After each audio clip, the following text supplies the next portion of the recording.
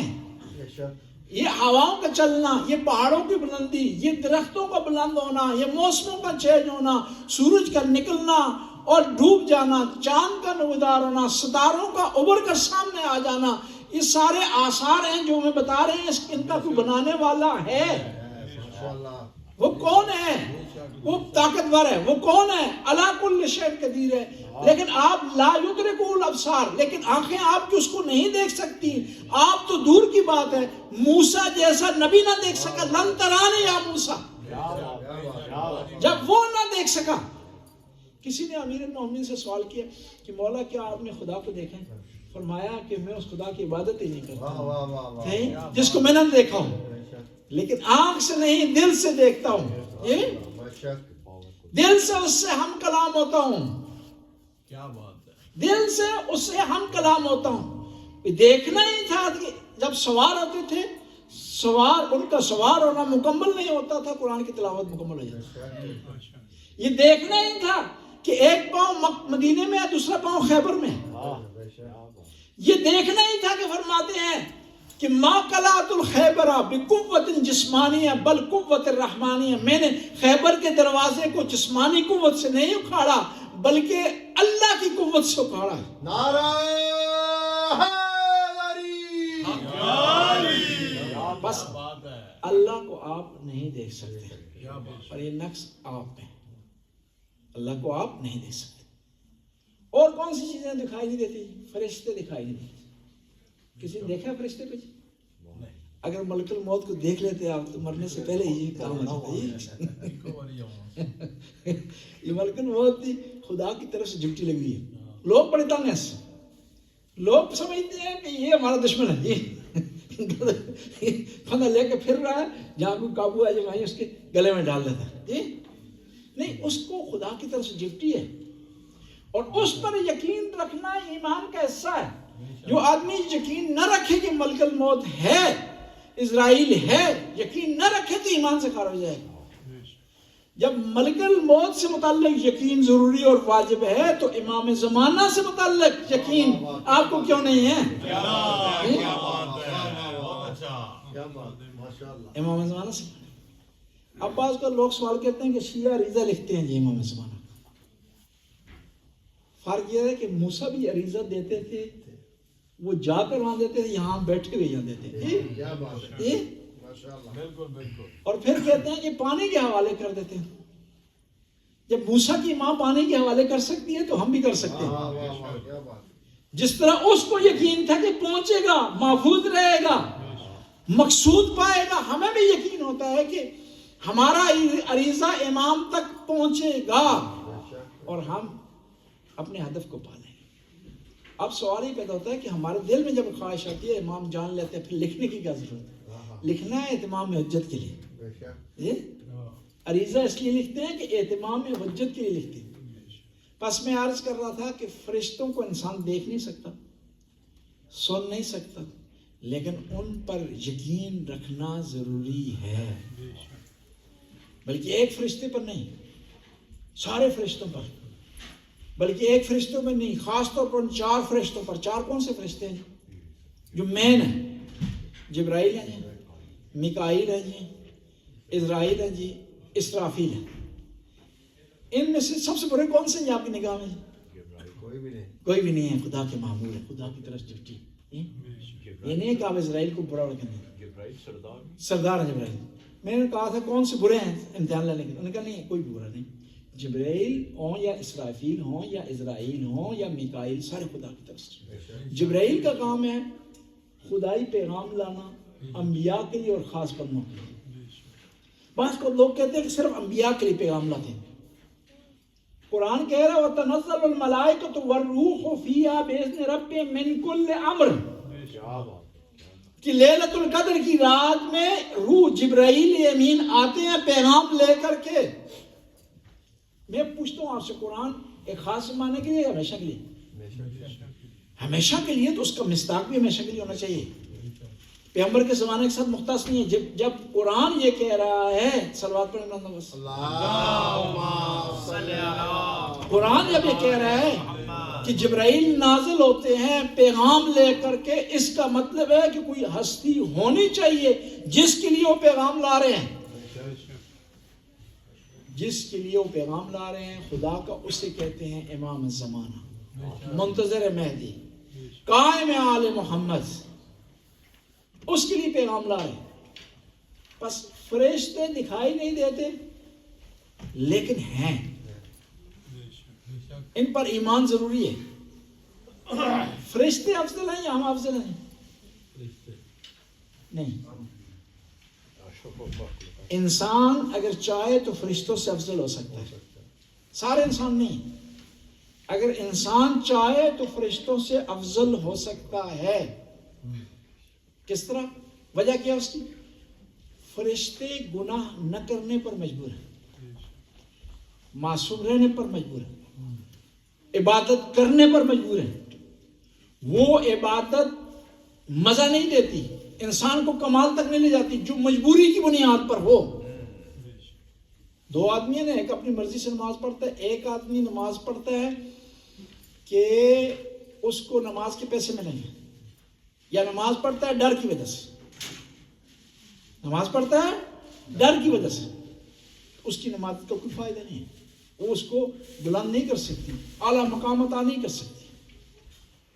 فرشتوں نے اعتراض کیا تھا جب حضرت آدم کی خلقت ہوئی نا، کہ خدایا تو کیوں خلق کر رہا آدم؟ نحن نقدس لک، ہم تیری تقدیس کرتے ہیں، تیری تمجید کرتے ہیں، تیری عبادت کرتے ہیں.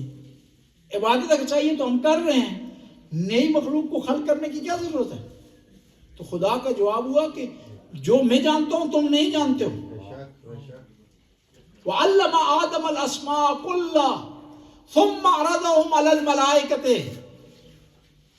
کہ وہ اسماء پیش کیے گئے، سکھائے گئے کس کو؟ آدم کو. پھر کہا فرشتوں کے کہ تم بتاؤ کہ اسماء کیا ہیں. فرشتے نہ بتا سکے، آدم نے بتا دیا. اب وہ اسماء کون سے تھے؟ اس کے بارے میں دو تعویلیں ہیں، اور قرآن کے کئی معنی ہیں، اس میں کوئی حرج نہیں. ایک آیت کے کئی معنی ہو سکتے ہیں. میں مثال کے ذریعے آپ کے خدمت میں عرض کرتا ہوں، پھر فرشتوں کی بحث پر آئیں گے انشاءاللہ. گھبرائیں نہ انشاءاللہ. صلوات پڑھیں. اللہم صلی علی محمد وعلی محمد. اس پھر دوبارہ صلوات پڑھیں. اللہم صلی علی محمد. اب وہ اسماء کیا ہے؟ اسماء کی دو تعویل ہیں. ایک تعویل یہ ہے کہ وہ اسماء پنجتن پاک کے تھے. وہ اسماء خدا نے حضرت آدم کو سکھایا، فرشتے نہ بتا سکے، آدم نے بتا دیا. دوسرا یہ ہے کہ انسان کے اندر اسماء سے مراد وہ ایبلٹی ہے جو اس کو ترقی کی طرف مائل کرتی ہے، جو دوسری مخلوق میں نہیں ہے. مثال کے ذریعے واضح کروں گا، جو ملائکہ میں نہیں ہے، جو جنوں میں نہیں ہے، جو پرندوں میں نہیں ہے. شہد کی مکھی، اس کا سسٹم بہت زیادہ پیچیدہ ہوتا ہے. اس میں کچھ کارکن ہوتے ہیں، اور ایک جو مین کردار ادا کرنے والی اس میں مخلوق ہوتی ہے، اس کا نام ہے ملائکہ، جسے کہا جاتا ہے یاسوب. عربی میں ملکہ کو کہتے ہیں یاسوب. ملکہ کا کام یہ ہوتا ہے کہ وہ کنٹرول کرتی ہے اپنے کارکنوں کا. تاکہ وہ غلطی کے نہ کرے، خطا نہ کرے. اور ملکہ پہچان کا سبب بنتی ہے، پہچان کا سبب بنتی ہے کہ کون سا کارکن صحیح کام کر رہا ہے، کون سا صحیح کام نہیں کر رہا، کون سا خطا کر رہا. اور ملکہ کو کہتے ہیں عربی میں یاسوب. پیغمبر نے فرمایا یا علی انت یاسوب الدین، اے علی تو یاسوب الدین ہے. مومن اور منافق تیرے ذریعے پہچانے جائیں گے. ہم بھی کہیں گے مولا آپ کی بارگاہ میں ہم حاضر ہیں، ہماری عبادتیں اس قابل نہیں کہ ہم ناز کر سکیں، لیکن اس پر ناز کر رہے ہیں کہ آپ کے شیعہ ہیں.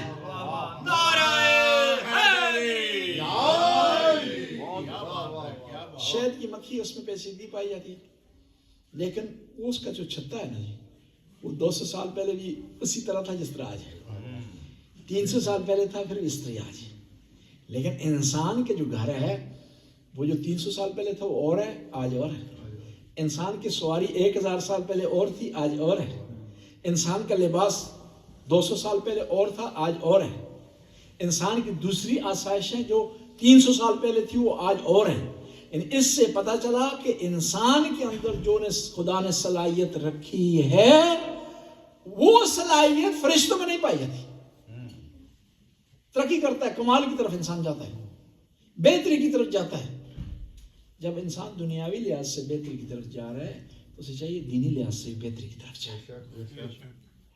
اگر آج واجب نمازیں پڑھ رہا ہے تو مستحب نمازوں کی طرف سے جانا چاہیے.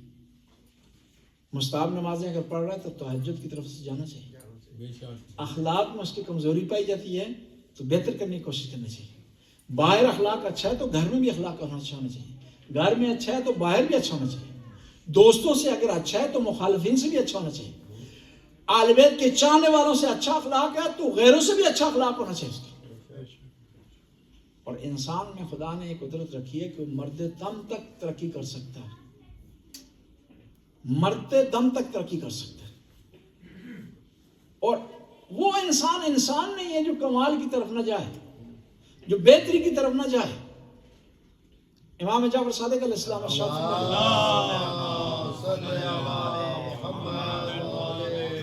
حاسبوا انفسکم قبل ان تحاسبوکم، کہ اپنے نفسوں کا حساب کرو اس سے پہلے کہ حساب تمہارا کیا جائے. اس سے پہلے کہ تمہاری نماز پڑھی جائے اپنی نماز پڑھ لو. اس سے پہلے کہ تم عافیت کا لباس پہن لو، اس سے پہلے کہ کفن جیسا لباس تمہیں پہنایا جائے. وہاں آپ کے مال، آپ کی دولت، آپ کے پیسے، آپ کے تعلقات، آپ کی رشتہ داری آپ کے کام نہیں آ سکتی. وہاں کون سی چیز کام آئے گی؟ آل بیت کی محبت اور آپ کا عمل آپ کے کام آئے گا. پس میں عرض کر رہا تھا کہ فرشتے دکھائی نہیں دیتے لیکن ان پر ایمان لانا ضروری ہے. ایمان نہیں لائیں گے تو آپ مسلمان نہیں کہلائیں گے. پس کیا ہوا؟ غیب پر ایمان لانا ضروری ہے. اور فرشتے آپ کو دکھائی نہیں دیتے، اور نہ دکھائی دینا یہ آپ کا نقص ہے. کچھ ہستیاں ایسی ہیں جن کو فرشتوں نے دیکھا، فرشتوں نے ان کو دیکھا، انہوں نے فرشتوں کو دیکھا. بلکہ نہ فقط دیکھا بلکہ فرشتے ان کے گھر کے سامنے سوالی بن کر آگے، درزی بن کر آگے، مانگنے والے بن کر آگے. ایک جملہ عرض کروں کہ آدم علیہ السلام جنت میں تھے تو آرڈر ہوا، غلطی ہوئی، خطا ان سے ہوئی، حکم ہوا خدا کی طرف سے اب جنت سے نکلے. اس میں تشریف لے جائیں جی. جب جا رہے تھے تو خوش ہو گئے، چلو نکل رہے ہیں تو لباس وغیرہ یہیں کے ساتھ لے جائیں گے، باہر اپنی ٹور نکالیں گے. میں اپنی طرف سے بتا رہا ہوں کہ ہم بھی جنت سے آئے، کہہ دیں گے. کہا نہیں رک جاؤ، لباس اپنا اتار دو یہاں پر. کہا کیوں خدایا؟ کہا جنت کا لباس صرف جنت میں استعمال ہو سکتا ہے، باہر استعمال نہیں ہو سکتا. یہ مخصوص ہے اسی جگہ کے لیے. یہ اس سے جگہ یہاں جو رکھی ہوئی ہے گھر نہیں لے جا سکتے جی. ہمارے گاؤں میں ایک دفعہ وہ مسجد کی اینٹیں لائے گی، سارے لوگ اٹھا کے لے گئے. وہ پوچھے گئے کیوں؟ کہا تبرک کے طور پر لے جا رہے ہیں جی. یہاں بھی مومنین باز کر بغیر لکھائے ہوئے کتاب لے جاتے ہیں وہاں سے، لاوارث سمجھ لیجیے، پھر واپس بھی نہیں لاتے. کئی ایسے افراد ہیں یہاں سے کتاب لے گئے ہیں، خود یہاں سے چلے گئے دوسرے ملکوں میں، کتاب واپس ہی نہیں لائے. بس یہ عرض کر رہا تھا کہ آدم کو حکم ہوا کہ آپ نے کیا کرنا ہے، آپ نے لباس یہاں اتارنا ہے، قمیض اتاریں جی، اپنا شلوار اتاریں جی، ٹھیک ہے جی، جوتے اتار دیں جی. خدایا کیوں؟ یہ تو باہر جا رہے ہیں، باہر زیادہ ضرورت ہے ان کو لباس کی، اندر کے ماحول سے تو آشنا تھے، جنت تھا، سردی گرمی کی پرواہ نہیں تھی جی. باہر تو زیادہ ضرورت ہے، وہاں تو یہاں جنت والا ماحول تو نہیں ہے، انوائرمنٹ تو نہیں ہے وہاں کا. کہا نہیں، یہ لباس جنت کے لیے اور جنتیوں کے لیے اور جنت میں استعمال کرنے کے لیے. اور آدم کیونکہ مالک نہیں ہے، یہی اس سے باہر نہیں لے جا سکتے.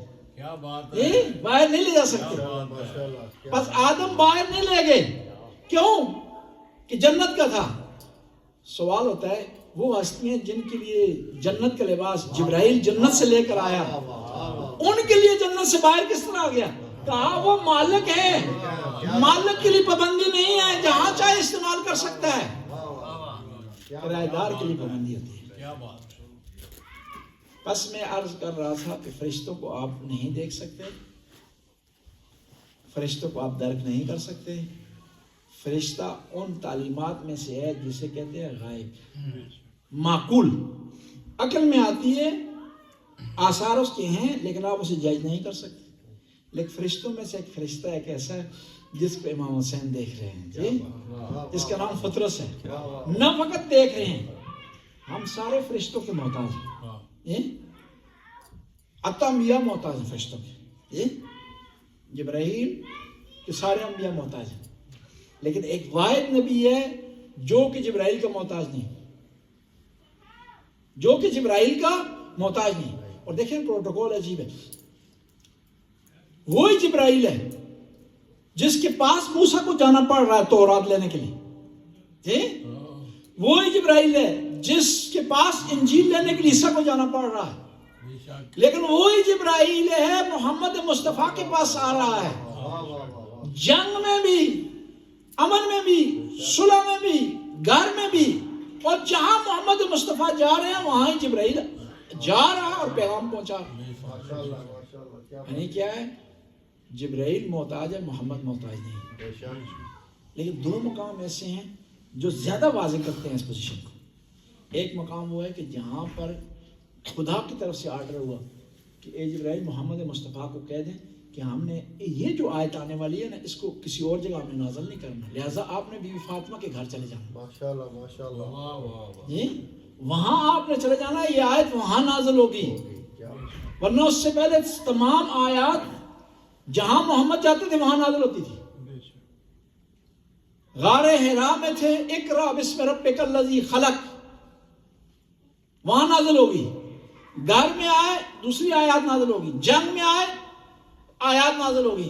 جہاں جہاں محمد جا رہے ہیں وہاں آیات جا رہی. لیکن ایک آیت ایسی ہے، اس آیت کا اتنا بڑا مقام ہے، اور بی بی کا مقام واضح کرنے کے لیے خدا نے کہا کہ محمد آج ایسا نہیں ہوگا، آپ فاطمہ کے گھر جائیں، یہ آیت وہاں نازل ہوگی. جب وہاں پر یہ سارے اکٹھے ہوئے تو آیت نے اس طرح کہا انما یرید اللہ لیذھب عنکم الرجس اہل البیت ویطہرکم تطہیرا. اللہم صلی علی محمد وجل فرج علیہ. اور دوسرا وہ مقام ہے جب اسرائیل آئے، اور اسرائیل جس کسی کے پاس جاتا ہے نا تو پہلے پیغام نہیں دیتا کہ آپ کو ای میل کرے، ایس ایم ایس بھیج دے کہ بھئی میں آ رہا ہوں تکڑا ہو جا. جی ایسا نہیں کرتا ہوں. لیکن واحد ہستی ہے جس کے گھر پر آ کر دروازہ کھٹکھٹاتا ہے، اجازت لیتا ہے. ایک دفعہ دروازہ کی آواز آئی تو بی بی نے کہا کہ جو کوئی بھی ہے چلا جا. میرے والد گرامی ان کی طبیعت ٹھیک نہیں. جب تیسری بار ہوئی نا تو پیغمبر نے فرمایا فاطمہ سے آنے دو. یہ وہ ہے کسی کے یہاں جانے کے لیے اجازت نہیں لیتا. یہ تیرے گھر کی برکت ہے کہ جہاں اسرائیل آنے کے لیے اجازت مانگتا ہے. بس میں عرض کر رہا تھا کہ فرشتے خدا کی ایک مخلوق ہیں، دکھائی نہیں دیتے، اس کے باوجود ہمارے لیے ضروری ہے کہ ہم ان پر ایمان لائیں. جن دکھائی نہیں دیتے، یہ دکھائی دے نا تو آپ ڈر ہی جائیں، جی پریشان ہو جائیں. اور بعض اوقات کئی ایسی چیزیں ہوتی ہیں نا وہ بیچارے جن کرتے بھی نہیں، اپنی طرف سے لوگوں کے تھوم دیتے ہیں. ٹھیک ہے، یہ لڑکا عاشق ہو گیا، اب اپنے مطلوب تک نہیں پہنچ رہا تو گھر والوں کو ڈرانے کے لیے بہانہ کرتے مجھے جن آ گئے جی، اور آوازیں نکالے گا جی میں جن ہوں، ٹھیک ہے، میں وہ جو اوقاف سے آیا ہوں، کوکاف سے آیا ہوں جی، ٹھیک ہے، ہم نے اس کو چھوڑنا نہیں ہے جی جب تک آپ اس کے مطالبات پورے نہیں کریں گے۔ بہت سارے ایسے کام ہیں جو بیچارے جنہوں کو پتہ ہی نہیں ہے، وہ قیامت کے دن شکایت کریں گے جو لوگوں نے ان کے ذمہ لگا دی۔ کام نہیں کر رہا، ہنر نہیں سیکھا، گھر میں سویا ہوا ہے، تو بہانہ کیا ہے، یہ جن چڑھ گئے اس لیے کام نہیں مل رہا، اس کے جادو ہو گیا، اس کو کام نہیں مل رہا جی۔ گھر سے نکلو گے تو تب جو جادو اترے گا نا، تب جنوں سے چھٹکارا ملے گا۔ بہت سے ایسے کام جن کو نہیں دیکھتے لوگ، لیکن اس پر ایمان رکھنا ضروری ہے۔ اب سوال ہی پیدا ہوتا ہے کہ جو چیز دکھائی نہیں دیتی اس پر کیوں ایمان رکھیں ہم؟ اس کی دلیل کیا ہے؟ دنیا میں بہت سی ایسی چیزیں دکھائی نہیں دیتی لیکن وہ وجود رکھتی ہیں۔ آپ کا روح ہے، روح کسی نے دیکھا ہے؟ نہیں دیکھا۔ یہ جو ہم چل رہے ہیں پھر رہے ہیں، یہ روح نہیں ہے، روح کے آثار ہیں۔ آثار اور ہوتے ہیں، خود وہ چیز اور ہوتی ہے۔ روح ہے، دیکھ نہیں سکتے آپ اس کو، درک نہیں کر سکتے اس کے، اور اس کے بغیر آپ کا چارہ بھی نہیں آپ، لیکن یقین رکھنا ضروری ہے روح پر۔ کیوں رکھنا ضروری ہے؟ کیوں؟ قرآن نے کہا، حدیث نے کہا، آثار ہم اس کے دیکھتے۔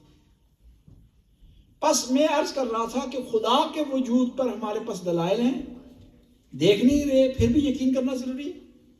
فرشتوں کے وجود پر ہمارے پاس دلائل ہیں، قرآن نے کہا، دیکھ نہیں رہے پھر بھی ہمیں یقین کرنا ضروری ہے۔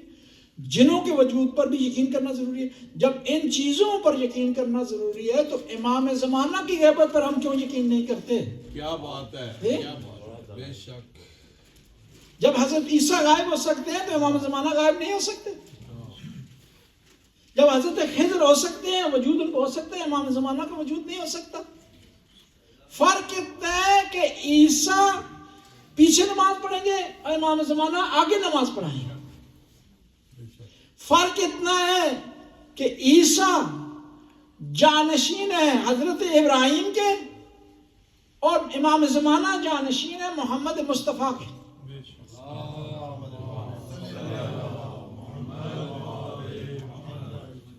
امام زمانہ سے متعلق ایک اور بحث ہے کہ جو سمجھنے کی ضرورت ہے۔ ان میں سے ایک بحث یہ ہے کہ ہم جو امام زمانہ کا جو انتظار کر رہے ہیں، اس سے کیا مراد ہے؟ اکثر لوگ غلط فہمی کا شکار، لوگ یہ سمجھتے ہیں کہ ہم نے کچھ بھی نہیں کرنا، ہم ہاتھ پر ہاتھ رکھ کے بیٹھ جائیں، امام زمانہ آئیں گے سب کچھ ٹھیک کر دیں گے۔ لوگ خود بخود نماز پڑھنا شروع کر دیں گے، حج بجا لانا شروع کر دیں گے، ظلم ختم ہو جائے گا، عدل انصاف قائم ہو جائے گا۔ یہ اس قسم کی سمجھ، اس قسم کی درک، اس قسم کی سوچ و سمجھ، یہ صحیح نہیں۔ آپ نے کوشش کرنی ہے، پھر امام زمانہ تشریف لائیں گے، پھر امور آگے بڑھیں گے۔ یہ ذرا امپورٹنٹ ہے۔ اور پھر یہ ایک اور چیز ضروری ہے کہ بعض لوگوں نے حدیثیں گڑھ لی ہیں اور پھر اس حدیثوں کے بنیاد پر معاشرے کو ایک غلط سمت کی طرف لے جا رہے ہیں۔ ان میں سے ایک یہ ہے کہ امام زمانہ سے پہلے جو بھی پرچم اٹھائے گا، جو بھی قیام کرے گا، جو بھی حکومت قائم کرنے کی جو کوشش کرے گا، وہ باطل پر ہے۔ ایسا نہیں ہے کہ جو آدمی بھی اٹھتا ہے، کوشش کرتا ہے، اسٹرگل کرتا ہے، پرچم اٹھاتا ہے، کوئی حکومت قائم کرتا ہے، امام زمانہ علیہ السلام کہ راستے پر، اس میں کوئی عرض نہیں ہے، بلکہ یہ عبادت ہے، بلکہ یہ ثواب ہے، اس سے آپ کو اجر ملے گا۔ اور ہمارے یہاں یہ ہے کہ ہر ظالم کی حکومت ہم قبول نہیں کرتے۔ یہ اہل سنت میں ہے، الحق مع من غلب، جس کے پاس پاور آ گئی وہی حق پر ہے، اور وہ اولی الامر ہے، اس کے خلاف اٹھ نہیں سکتے، اس کے خلاف آپ بول نہیں سکتے، اس کے خلاف جدوجہد آپ نہیں کر سکتے۔ ایسا نہیں ہے۔ ایک اور امپورٹنٹ چیز یہ ہے کہ بعض لوگوں نے سمجھا کہ امام زمانہ آئیں گے تو تلوار کے ذریعے قتل عام کریں گے۔ ایسا نہیں ہے، وہ اپنے نانا سے زیادہ مہربان ہے، رحمت للعالمین کی جانشین ہے۔ کیا بات ہے، کیا بات ہے۔ اور کہا جاتا ہے کہ بھئی امام زمانہ آئیں گے خون خرابہ کریں گے، اتنے قتل ہو جائیں گے۔ نہیں، امام زمانہ مہربانی، پیار و محبت سے دین کو پھیلائیں گے۔ میں ایک دفعہ چلا گیا ادھر ڈنمارک، محرم پڑھنے کے لیے. وہاں وہ ایک کوئی امام بارگاہ ہے، اس کا نام ہے بیت الحزن. وہاں سے ایک ملنگ آیا ہوا تھا، تو میں امامے کے ساتھ نکلا تو فوراً آیا، میرا گردن چومنے لگا میرا یہاں سے نا. مجھے نام اس کا بھول گیا، نام بھی بتانے میں کوئی آ رہی نہیں، ایسے لو آدمی کو. وہ میری گردن چوم رہا تھا. کسی نے کہا کیوں چمکائے تھے؟ امام زمانہ دی تلوار چلے گی. میں ساری زندگی وقف کر دیتی ہے امام زمان واسطے. وطن تو بے وطن ہو گیا، پوکھاں کٹیاں درس حاصل کرنے واسطے. تو میرے تے کیوں چلاؤ گے تیرے تے جنہوں وضو کوئی نہیں آتا، جنہیں کپڑے نمازی نہیں رکھ سکتا. ٹھیک ہے، میرے تے کیوں چلاؤ گے؟ تم نے غلط سمجھا ہے. تجھ پہ چلے گی جو تم نے اپنی طرف سے ایک نیا دین بنا لیا ہے، ایک نئی شریعت بنا لی ہے. مجھ پر کیوں چلائیں گے امام زمانہ؟ میں تو ان کی حدیثیں پڑھتا ہوں، میں تو ان کی تبلیغ کرتا ہوں، ان کے پیغام کو لوگوں تک پہنچاتا ہوں. یعنی بعض اوقات اپنے آپ کو بری و ذمہ کرنے کے لیے لوگ دوسرے پر پاسیں ڈال دیتے ہیں. یہ مشہور کیا ہوا ہے جی کہ امام زمانہ آئیں گے تو پتہ نہیں کتنے ہزار مولویوں کا قتل عام کریں گے. وہ بھی مولویوں کو کیوں کریں گے؟ ذاکروں کا کیوں نہیں کریں گے؟ مولویوں کو کیوں کریں گے؟ یہ ملنگوں کا کیوں نہیں کریں گے؟ یہ بدعتیوں کو کیوں نہیں کریں گے؟ غالیوں کا کیوں نہیں کریں گے؟ جو امام کے نام کو غلط استعمال کرتے ہیں ان کو کیوں نہیں کریں گے؟ یہ جو چرس کا سوٹا لگا کر کے ماتم کرتے ہیں اور جب تک 5-10-15 گرام افیون نہ کھائیں تو ان کو ماتم کا چس نہیں آتا، ان کو کیوں نہیں کریں گے؟ ان کی گردن کیوں نہیں اڑائیں؟ صحیح بات. امام اہل بیت کی تعلیمات واضح ہیں. آپ ایک عالم دین کو امامے کے ساتھ کھڑا کریں، ساتھ وہ آدمی کہ جو علماء کا دونوں کو کھڑا دیں، دیکھیں کس کی شباہت ہے امام زمانہ سے، کس کا لباس امیر المومنین سے ملتا جلتا ہے، کس کی سادگی پیغمبر سے ملتی جلتی ہے، کس کا اخلاق امام جعفر صادق سے ملتا جلتا ہے. یہ دیکھنا ہے ہم نے. یہ تو نہیں دیکھنا اپنی طرف سے ایک دین بنا لیں، اپنی طرف سے ایک روش بنا لیں، اپنی طرف سے ایک طریقہ کار ہم بنا لیں اور اس کو پھر لاگو کریں اور جو اس کا مخالف اس کو برا بلا کہنا شروع کر دیں، پھر اس پر تبرے ٹھوکنا شروع کر دیجیے. اور بعض کا عجیب ہے، یہ تبرے تھے منکرین اہل بیت کے لیے، ہمارے بعض کو مومنین ایک دوسرے کو ٹھوکنا شروع کر دیتے. ہم نے اہل بیت سے محبت اس طرح کرنی جس طرح اہل بیت نے ہمیں درس دیا ہے. اپنی طرف سے کوئی معیار مقرر نہیں کرنا. عجیب ہے، ایک آدمی غلط ہے اور پھر اپنے آپ کو صحیح سمجھ کر کے اس کو معیار بنا کر دوسرے شیعوں کو کرٹیسائز کرتا ہے. یہ صحیح نہیں. معیار اپنی طرف سے ہم نے نہیں بنانا. اور معیار مقرر کرنے کے لیے اہل بیت کی سیرت ہے، ہمارے لیے کتابوں میں موجود ہے کہ اہل بیت کی سیرت کس طرح تھی، ہم نے کس طرح ان کے نقش قدم پر چلنا ہے. بس میں عرض یہ کر رہا تھا کہ یہ جو کہا جاتا ہے کہ امام زمانہ آئیں گے اور تلوار کے ذریعے دین کو پھیلائیں گے، یہ بات صحیح نہیں ہے. ہاں، ظالموں کے خلاف لڑیں گے، کرمنلز افراد کے خلاف لڑیں گے، تلوار اٹھائیں گے، لیکن بے گناہ کوئی بھی نہیں مارا جائے گا، کیونکہ یہ پوتے ہیں اس ہستی کے. کیا بات ہے. جو تلوار چلانے سے پہلے 7 نسلیں دیکھ لیا کرتی تھی. بے شک. ایک دفعہ مالک اشتر مولا میرے مامنی کی خدمت میں حاضر ہوئے کہ مولا آج آئیں چیک کرتے ہیں، میں نے زیادہ قتل کیے، آپ نے کم کیے. تو مولا نے کہا تیرے قتل کرنے اور میرے قتل کرنے میں بڑا فرق ہے.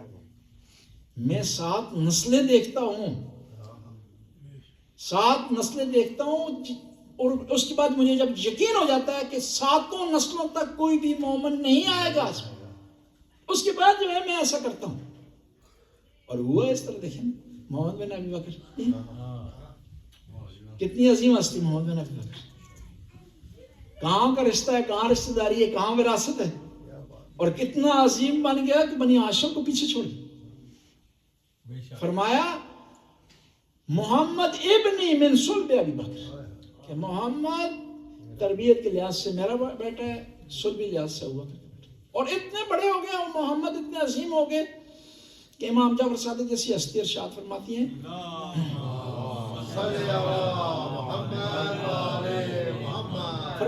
کہ مجھے فخر ہے کہ میرے نانا محمد بن ابی بکر. کہ ہمارے یہاں شیعہ کے رشتہ داری نہیں، عمل ہے جی. اور پھر اتنے عظیم ہو گئے جنہوں نے شہید کیا نا، انہوں نے رشتہ داری کی بنیاد پر نہیں کیا کہ کس کا بیٹا اس لیے شہید کر دیا جائے. بلکہ عمل کی بنیاد پر کیا. اس کو بھی پتا تھا دشمن کو معیار کیا ہے، عمل ہے، رشتہ داری نہیں ہے، وراثت نہیں ہے. اس لیے تو امیر المومنین ارشاد فرماتے ہیں من ابطا بہ عملہ لم یسر بہ نسبہ. جو آدمی عمل کی وجہ سے پیچھے رہ گیا، اس کا حسب نسب اس کو آگے نہیں لا سکتا، اس کو کامیاب نہیں کر سکتا. اور اسلام جو کہتا ہے نا عدل و انصاف، وہ اسی بنیاد پر ہے، عمل کی بنیاد پر.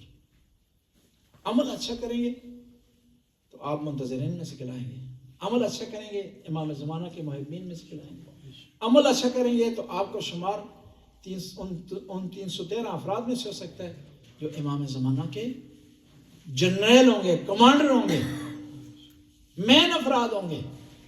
اور ان کے بارے میں کہا جاتا ہے کہ وہ ایک آدمی ہوگا اور 70 آدمی کے برابر ہوگا.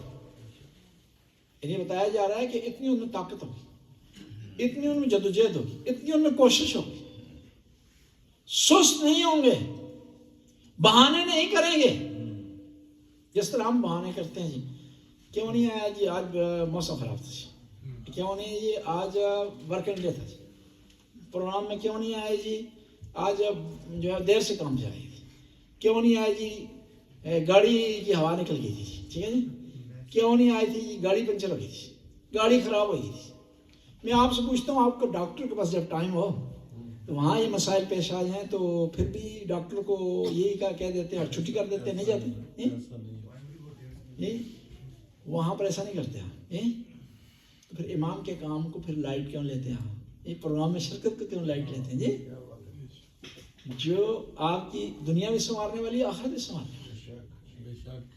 یہاں جب آپ آتے ہیں نا محفل میں، مجلس میں، تو آئمہ کی نگاہ آپ پر ہوتی ہے. ان کی نگاہ کے حصول کے لیے ضروری ہے کہ آپ یہاں آئیں، اور ان کی نگاہ آپ کو جب حاصل ہو جائے گی تو آپ کی پریشانیاں ختم ہو جائیں گی، آپ کی ٹینشن ختم ہو جائیں گی. اور آپ جب تک یہاں رہیں گے آپ کا رہنا عبادت میں شمار ہوگا. بس ہم خلاصہ کرتے ہیں کہ اسلامی جو تعلیمات ہیں ان کی 2 قسمیں ہیں، معقول ہیں اور محسوس ہیں. جس طرح محسوس پر ایمان لانا ضروری ہے، جو دکھائی دیتی ہے سن سکتے ہیں، اس طرح معقول پر ایمان لانا بھی ضروری ہے. اور اسی وجہ سے ایک قانون ہے شریعت میں، جب معقول اور محسوس آپس میں ٹکرا رہے ہوں تو آپ نے معقول کو ترجیح دینی، محسوس کی توجیہ کرنی. مثال کے لیے وضاحت کرنا، پیغمبر کی جو عصمت ہے وہ معقول ہے، عقل کے ذریعے ثابت ہوتی ہے. صحیح؟ کیونکہ اگر روایت یا قرآن کے ذریعے ثابت کریں تو ثابت نہیں ہو سکتی. کیوں؟ پیغمبر یہ کہیں کہ میں معصوم ہوں تو یہ تو معقول نہیں ہے نا، کہ میں کہوں کہ میں اتنی درجے پر ہوں تو کوئی نہیں مانیں گے. اب عقل کے ذریعے ثابت ہونا چاہیے پیغمبر کی عصمت، عقل کے ذریعے ثابت ہوتی ہے پیغمبر کی عصمت. کہ عقل یہ کہتا ہے کہ جو آدمی خدا کی طرف سے پیغام لا رہا ہو اس کے پیغام لانے اور آپ تک پہنچانے میں وہ کیا ہونا چاہیے؟ گناہوں سے محفوظ رہے، پاک رہے. ٹھیک ہے؟ ورنہ یہ جو بات لا رہا ہے اس میں شک پیدا ہو جائے گا. پس نبی کا معصوم ہونا عقلی ہے، لیکن قرآن کہہ رہا عصا آدم ربہ فغوی. عصا کا عربی میں کیا معنی جی؟ گناہ. صحیح کہا، یعنی آدم نے اپنے پروردگار کا گناہ کیا. اب یہ جو دلیل ہے کیا ہے؟ محسوس ہے اور منقول ہے کہ آدم نے گناہ کیا. مقابلے میں کون سی دلیل ہے؟ عقلی. وہ کہہ رہی ہے کہ نبی گناہ نہیں کر سکتے. جب دونوں آپس میں دلیلیں ٹکرا رہی ہوں تو ہم نے یہ جو منقول دلیل ہے قرآن جو کہہ رہا ہے اس کی تعویل کرنی ہے ہم نے، وہ اپنی جگہ باقی رہے گی. کیا تعویل کریں گے؟ کہ یہ گناہ نہیں ہے بلکہ کیا ہے؟ ترک اولا ہے. یعنی ایسا کام ہے جو آدم جیسی ہستی کو نہیں کرنا چاہیے. اب ترک اولا کیا ہے جی؟ اس کی آسان سی وضاحت آپ کے لیے کرتے ہیں اور پھر التماس دعا ایک صلوات پڑھنا. اللہم صلی علی محمد علی محمد. آسان سی مثال آپ کی عرض کرتا ہوں. پاکستان میں آپ نے کبھی ورکشاپ پہ آپ گئے ہوں تو مکینک کا لباس کیسا ہوتا ہے وہاں جی؟ یہ صاف نہیں ہوتا نا ٹھیک ہے. اس پر اگر دودھ پتی بھی گر جائے تو دکھائی نہیں دیتی. اس کے مقابلے میں فیصل آباد اور سیالکوٹ سے آیا آدمی جس کا لباس سفید ہو, گرمیوں میں اس نے پہنا ہوا ہو, وہ کون سا لباس ہوتا ہے جی جو سفید سفید ہوتا ہے, اس میں مایا لگا ہوتا ہے, اس کو کیا کہتے ہیں کپڑے؟ جی کاٹن کاٹن سے بڑا خوبصورت ہوتا ہے, بڑا نفیس ہوتا ہے جی. اور پہنا جس نے ہو وہ بہت بڑا کاروباری آدمی ہو یا کسی گاؤں کا چودھری ہو تو کتنا اس کے ساتھ جچتا ہے. اس میں خالی پانی بھی گر جائے نا داغ دکھائی دیتا ہے.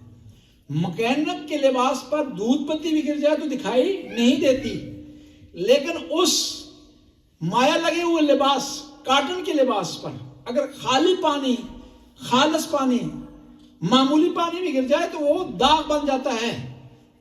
اسی طرح ہے کہ ایک عام آدمی بڑی غلطی بھی کر جائے تو اس کی غلطی نہیں گنی جائے گی. ایک نبی جو غلطی نہیں بھی ہے اس کی غلطی گنی جائے گی کیونکہ اس کا مقام بڑا ہے.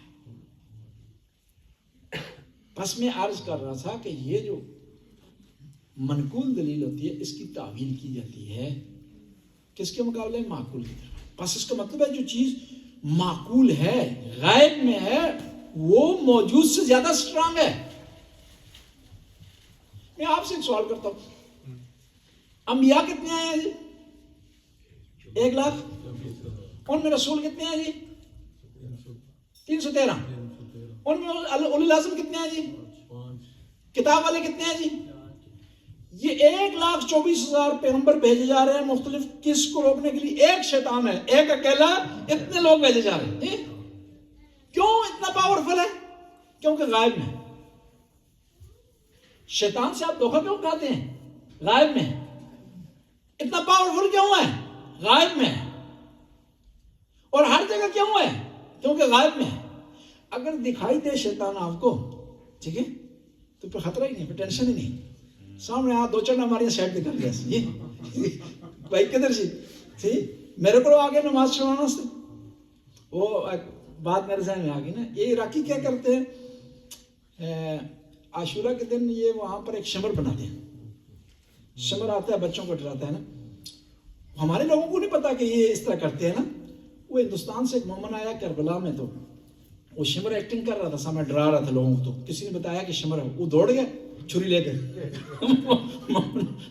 لوگوں نے کہا یہ اصلی والا نہیں ہے جی, اصلی والا نہیں, واپس آ جاؤ, اصلی والا نہیں ہے. ہمیں اگر پتہ چل جائے کہ شیطان ہے فلاں شکل میں ہے اور اس وقت اس نے آنا ہے, ابھی آپ کو پتہ چل جائے کہ 10 منٹ بعد شیطان نے انٹر ہونا ہے, آپ اسے چھوڑیں گے؟ نہیں چھوڑیں گے. نہیں.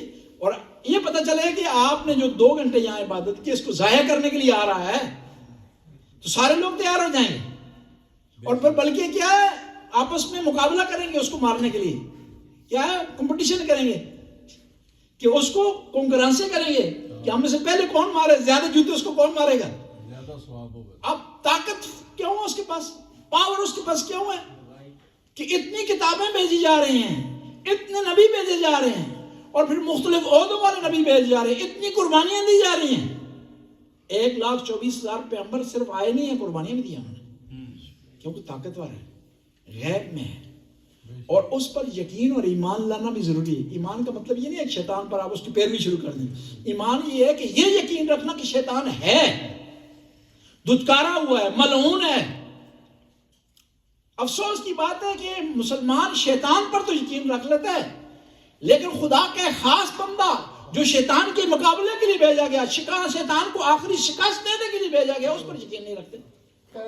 اس ہستی کا نام ہے امام زمانہ عجل اللہ تعالی. اللہم صلی علی محمد اللہم صلی علی محمد و آل محمد. یا علیم و یا علیم و یا غفور و یا رحیم. خدا اس کلیل سی عبادت کو قبول و منظور فرمائے, ہمارے گناہوں سے درگزر فرمائے, نیک کام کرنے کی توفیق عطا فرمائے, برائیوں سے بچنے کی توفیق عطا فرمائے. یا اللہ تو غفور رحیم, رحم کرنے والا ہے, کرم کرنے والا ہے. کریم شاہ صاحب بیمار ہیں, صحت کاملہ عطا فرمائے.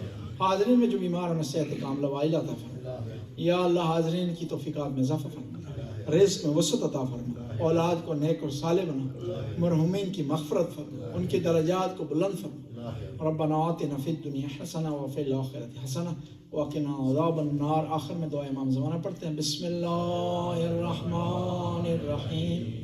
اللهم كل وليك الحجة ابن الحسن صلواتك عليه وعلى آبائه في هذه الساعة وفي كل ساعة وليا وحافظا وقائدا وناصرا ودليلا وعينا حتى تسكنه أرضك طوعا وتمتعه فيها طويلا برحمتك يا أرحم الراحمين.